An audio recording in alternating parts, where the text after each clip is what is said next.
Axşamınız xeyir olsun. Müəyyən bir video ilə bağlı, yəni bu kalpasanı çəkib paylaşan bəy ilə bağlı biz də maraqlandıq və getdik. Bu kalpasanı özümüz gözümüzlə şahid olduq ki, 2 kilo yarım ağırlığında olan kalpasanın 13 manat civarında qiyməti var.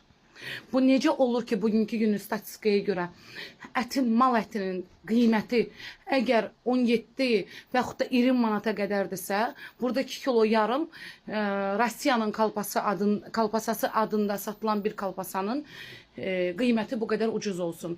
Mənşəyi bəlli olmayan kalpasalardır. Mənşəyi bəlli olmayan, yəni sosislər də Azərbaycana gəlir. Tipa Rusiyanın adında, amma heç birisi Rusiyanın deyil. Ümumi Rusiyadan bura gələn məhsulların hamısının içində qatqı var. Gəlin baxın. Bax, bunları niyə bizim milləti zəhərləyirsiniz? Nəyə görə bizim nəzarət eləmirlər, yoxlamırlar, komissiyaları getmir, bu kalpasalarla bağlı gündəndə bu qədər göstərir, hamı çəkir, dəfələrcə olub biz